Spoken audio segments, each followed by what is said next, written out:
بسم اللہ الرحمن الرحیم۔ یہ محرم کا مہینہ چل رہا ہے اور اسلامی تاریخ کے اعتبار سے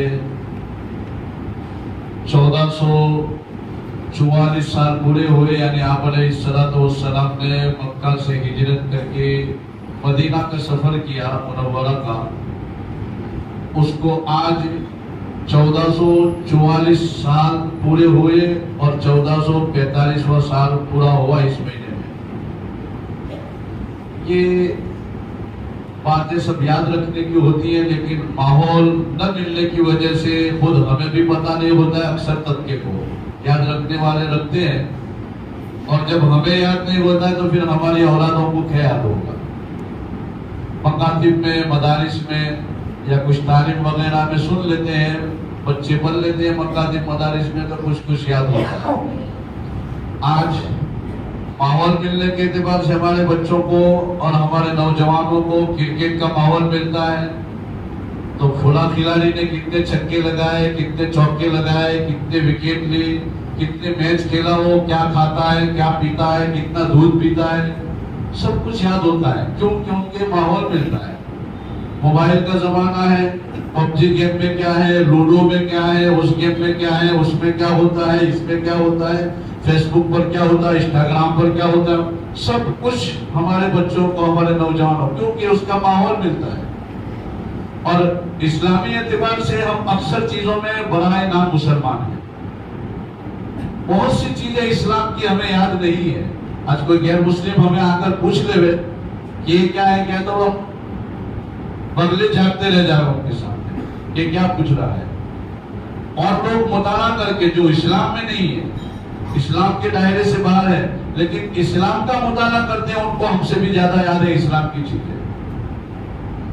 لیکن مسلمان ہیں ہم، اور بہت سی چیزوں میں ہم برائے نام مسلمان ہیں، تو ان چیزوں کو یاد کرنا چاہیے۔ آج انگریزی تاریخ ہمیں یاد ہوتی ہے اور اسی کا ماحول ہے۔ انگریزی تاریخ کے ساتھ ساتھ ہمیں اسلامی تاریخ بھی یاد رکھنی چاہیے۔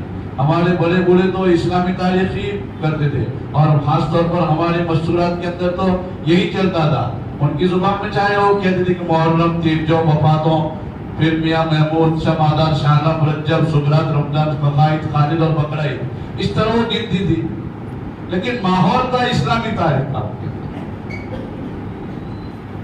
ہمیں یاد ہے کہ 12 مہینے کون سے ہیں، کتنوں کو ہم میں سے پتہ نہیں ہوگا کہ اسلامی تاریخ کا پہلا مہینہ کون سا۔ آخر وہ تو بیانات میں کچھ سن لیتے ہیں تو کچھ یاد ہوتا ہے، لیکن ہمارا مطالعہ نہیں ہوتا ہے، ہماری جانکاری میں ایسی جانکاری حاصل نہیں کرتے ہیں۔ بہت سا طبقہ ایسا ہے کہ اسلامی مہینوں کے نام بھی یاد نہیں ہوتے۔ قرآن پاک میں کہ ان عدت الشہور عند اللہ 12 شہرا، کہ اللہ تبارک و تعالیٰ نے 12 مہینے پیدا کیے، یوم خلق السماوات والارض، جب سے زمین و آسمان کو پیدا کیا۔ یہ کیا ہے کہ زمانے جاہلیت میں کچھ مہینے آگے پیچھے ہو جاتے تھے، اور ان کے مقصد کے لیے کچھ دنوں کو اس طرح، جیسے ابھی ہوتا ہے 75 دن لوگ کہتے ہیں غیر مسلموں میں، اور ادھک ماس ہوتا ہے 1 مہینہ سال میں، کچھ سالوں میں 1 مہینہ زیادہ گھسا دیتے ہیں، تو اس طرح پہلے بھی ہوتا تھا۔ تو اللہ تبارک و تعالیٰ نے فرمایا کہ سال کے 12 مہینے ہیں، اور پھر فرمایا کہ منہا اربعۃ حرم، اس میں سے 4 مہینے محترم ہیں، اور اس میں سے ایک محرم کا مہینہ بھی ہے، محرم الحرام، اور ایک ہے رجب المرجب، اور ہے ذی القعدۃ الحرام اور ذی الحجۃ الحرام۔ یہ 4 مہینے محترم ہیں اس میں محرم کا، اور محرم کا مہینہ جب سے دنیا بنی ہے اسی سے اس کا احترام ہے، اور اس میں بہت سے واقعات ہوئے اس مہینے کے اندر۔ اور یہ جو آج 9ویں تاریخ ہے اور آئندہ کل اس کا 10واں چاند ہے، اور اس کو یوم عاشورہ کہا جاتا ہے، اس دن بھی بڑے بڑے واقعات پیدا ہوئے۔ اور دنیا کی آخری حادثہ جس کو قیامت کہا جاتا ہے، کتابوں میں ملتا ہے کہ وہ بھی محرم کے مہینے میں ہوگا، 10ویں محرم ہوگی اور جمعہ کا دن ہوگا، روایت کے اعتبار سے دیکھا جائے۔ وہ اللہ کی مرضی، اللہ کب کرتا ہے، لیکن باتیں ایسی ملتی ہیں کہ آخری مہینہ، آخری حادثہ بھی دنیا کا جو ہوگا وہ محرم کے مہینے۔ اس مہینے کے اندر بڑے بڑے واقعات پیدا ہوئے، لیکن کچھ لوگوں نے اس مہینے کو خاص کر کے حضرت سیدنا حسین رضی اللہ تعالیٰ عنہ کے ساتھ خاص کر کے اس کو مناتے، اس میں غم مناتے ہیں، کالے کپڑے پہنتے ہیں، کالی پٹیاں باندھتے ہیں، ناچتے ہیں، کودتے ہیں، ڈھول ڈبڑے بجاتے ہیں، کھانے پکاتے ہیں، نہ جانے کیسے کیسی چیزیں ہوتی ہیں. یہ ساری کی ساری چیزیں بکواس ہیں. حدیث اور قرآن کے اعتبار سے دیکھا جائے تو اس کی کوئی اثر نہیں ہے جو لوگ کرتے ہیں. بس اسی مہینے کو بعض لوگ کیا ہے کہ محرمی مسلمان ہوتے ہیں، بعض رمضانی مسلمان، بعض سبراتی مسلمان ہوتے ہیں، بعض وفاتی مسلمان ہوتے ہیں.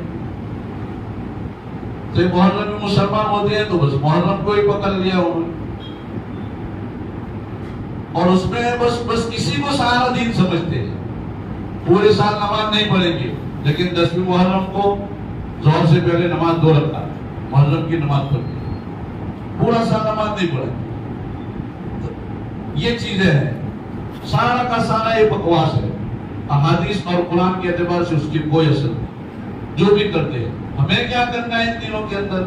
تو ہمیں تو یہ دیکھنا ہے کہ سرکار دو عالم صلی اللہ تعالیٰ علیہ وسلم نے کیا کیا ہے اور آپ کی اتباع میں صحابہ نے کیا کیا ہے. تو انہوں نے تو بس اس دن کو روزہ رکھا ہے، 9ویں کا روزہ، 10ویں کا روزہ، یا 10ویں کا روزہ یا 11ویں کا، 2 روزے رکھتے ہیں. یہ 2 روزے کوئی واجب اور فرض نہیں ہے بلکہ نفل میں اس کا شمار ہوتا ہے.